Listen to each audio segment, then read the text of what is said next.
மோசையோட அக்கா வந்து பார்வன் தங்கச்சிக்கிட்ட கூட்டிட்டு வருவா, யாராவது ஒருத்தவங்கள கூட்டிட்டு வரவா அப்படின்னு சொல்லிட்டு கேக்குறா.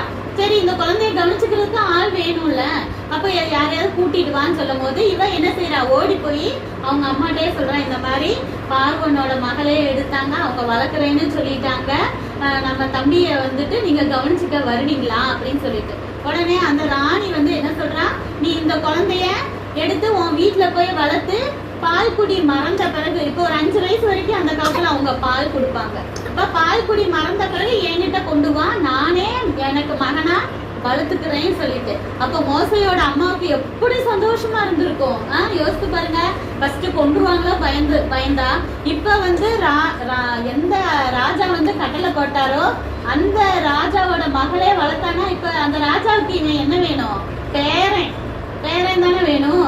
இளவரசன் ஆயிட்டான். இப்ப அரண்மனையில வளர்ந்தா இவன் யாரு, இளவரசன் ஆயிட்டான், ராஜா பார்வனுக்கு பேரன் ஆயிட்டான், உயிரோட வேற இருப்பான். அந்த குழந்தைக்கு பால் கொடுத்து வேற வளர்ப்பா.